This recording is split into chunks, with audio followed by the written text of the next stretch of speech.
मेरा नाम पवन है और मेरे साथ ये घटना तब हुई थी जब मैं 21 साल का था। मेरा गांव उत्तराखंड के पिंडारी ग्लेशियर के फुट हिल्स में है।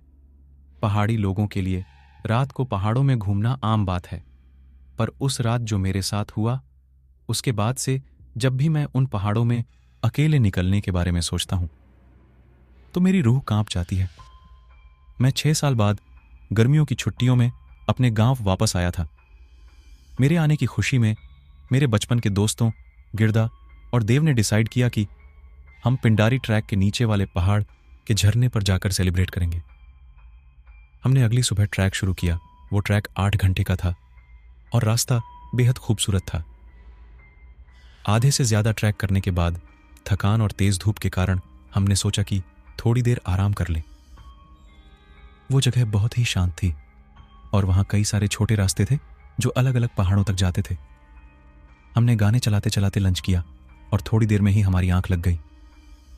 लेकिन कुछ देर बाद अचानक मेरे कानों में किसी बच्चे की आवाज आई, पापा, और मेरी आंख खुल गई।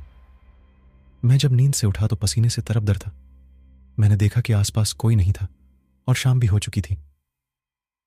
उस वक्त मुझे वो एक बुरा सपना ही लगा। हर तरफ शांति थी। मैंने टाइम देखा और अपने दोनों दोस्तों को उठाया।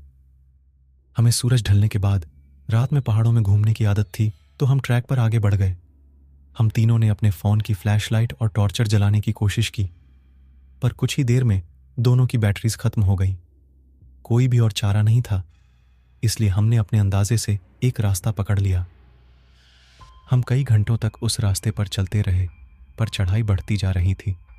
रास्ता पतला हो रहा था और हम थे कि झरने तक पहुंच ही नहीं पा रहे थे। पर ना जाने वहां की हवा में ऐसा क्या था कि मुझे हर समय ऐसा लग रहा था जैसे कोई मेरा पीछा कर रहा है। लेकिन मैं जितनी भी बार पीछे मुड़ता हूं, मुझे सिर्फ पेड़ और झाड़ियां ही नजर आती थीं। कई घंटों तक जंगल में भटकने के बाद हम समझ गए थे हम सही रास्ते से काफी दूर आ चुके हैं। शायद हम चलते चलते किसी दूसरे ही पहाड़ पर पहुंच गए थे। हमारे शरीर थक कर चूर हो गए थे। हमने एक सही जगह पर अपना तंबू लगा दिया, लेकिन तंबू लगाते वक्त मुझे झाड़ियों से फिर से एक छोटी लड़की की आवाज़ आई। ऐसा लग रहा था कि कोई छोटी लड़की मुझे कुछ बोलने की कोशिश कर रही थी, पर मुझे समझ नहीं आ रहा था। मैंने उसे अपने मन का बाहेम समझा और सीधा खाना खाकर सो गया। कुछ देर बाद मेरी आंख खुली। मैंने देखा कि मेरे शरीर को कोई घसीट कर कहीं ले जा रहा है। मैंने गर्दन उठाकर देखा तो मुझे एक भयानक दानव जैसा एक आदमी घसीट रहा था। उसे देखकर मेरी चीख निकल गई। उस आदमी ने मुझे पलटकर गुस्से से देखा और अपने पंजों से मुझ पर वार कर दिया। तभी अचानक मेरी नींद टूटी कि मैं अपने टेंट में ही लेटा हुआ था। जो आग हमने लकड़ी से जलाई थी वो बुझ चुकी थी, पर अभी सुबह नहीं हुई थी। मेरी नींद उड़ चुकी थी, लेकिन मेरे बगल में देव आराम से सो रहा था। पर गिरदा टेंट में नहीं था, वो गायब था। मैं अपने टेंट से बाहर निकलकर गिरदा को तलाशने लगा कि तभी मुझे देव की चीखने की आवाज आई। मैं बहुत डर गया और तुरंत वापस टेंट में गया, लेकिन देव आराम से सो रहा था। मैंने देव को जगाकर उसे सब कुछ बताया और तभी हमें टेंट के बाहर एक परछाई दिखी। वो परछाई ठीक उसी भयानक दानव जैसी लग रही थी जैसे मैंने सपने में देखा था। देव की डर के मारे चीख निकल गई और उस दानव ने अपने पंजों से उस टेंट को चीर दिया और उस फटे हुए टेंट से अब वो साफ साफ दिखाई दे रहा था। एक बेहद डरावना चेहरा जो शायद गल चुका था, लंबे लंबे बाल और उससे भी लंबे उसके पंजों के नाखून, उसके नुकीले दार और गुस्से से लाल आंखें। वो कोई जानवर जैसा नहीं लग रहा था, पर ऐसा लग रहा था जैसे कोई एलियन हो। हम जैसे तैसे करके उस टेंट से बाहर भागे। हमें कुछ भी समझ नहीं आ रहा था कि आखिर हो क्या रहा है, पर हम भागते रहे। थोड़ी दूर पर हम एक अजीब से रास्ते पर पहुंच गए। रास्ता बहुत पतला था, पर हम बार बार फिसल रहे थे। मुझे भागते हुए ऐसा महसूस हो रहा था जैसे कुछ नुकीला बार बार मेरे शरीर पर लग रहा है। लेकिन हम भागते रहे और कुछ देर बाद झाड़ियों के बीच जाकर गिर गए। उस वक्त तक सब शांत हो गया था और वहीं से हमें नीचे कुछ ही दूर एक गांव दिख रहा था।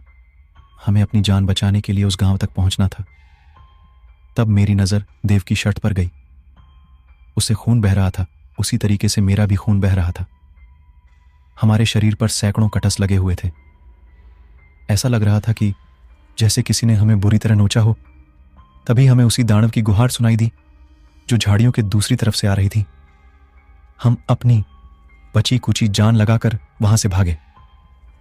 हम तब तक भागते रहे जब तक हमारा शरीर बेजान नहीं हो गया।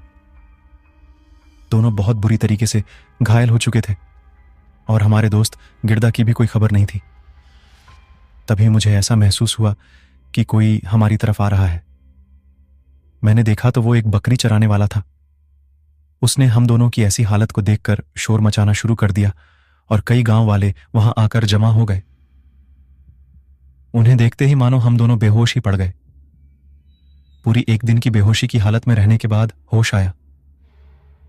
हम दोनों के शरीर पर पट्टियां बंधी थी। वो गांव के मुखिया का घर था। होश में आते ही हमने उन्हें सब कुछ बताया। जब हमने उन्हें वो सब बताया जो हमारे साथ हुआ तो वो थोड़ी देर के लिए शांत हो गए।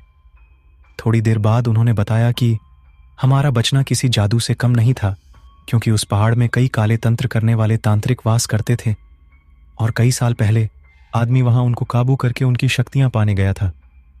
उस आदमी ने उनकी शक्तियां पर काबू पाने के लिए कई जानवरों और इंसानों की बलि भी दी और फिर वो उन्हीं पहाड़ों में कहीं गायब हो गया। लेकिन वहां के लोग मानते हैं कि वो आदमी अभी भी काली शक्तियां की मदद से जिंदा है और उन्हीं पहाड़ियों में अपने अगले शिकार का इंतजार करता है। मुखिया ने बताया कि गांव की एक लड़की खेलते खेलते वहां गलती से चली गई थी और फिर वो कभी नहीं लौटी। माना जाता है कि उस आदमी की आत्मा ने वहां उस लड़की की बलि दे दी, पर आज भी अगर कोई वहां जाता है तो उसके साथ भी वही होता है। उस मुखिया की बात सुनकर हमारा दिल दहल गया। हम तो बच गए थे, लेकिन उस दिन के बाद से हमने अपने दोस्त गिरदा को फिर कभी नहीं देखा। उसका सदमा आज भी हमें सताता है।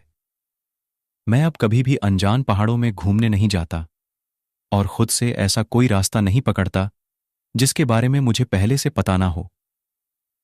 अगर आपको ये वीडियो अच्छी लगी तो हमारा channel the eagle mindset story subscribe करना बिल्कुल मत भूलना।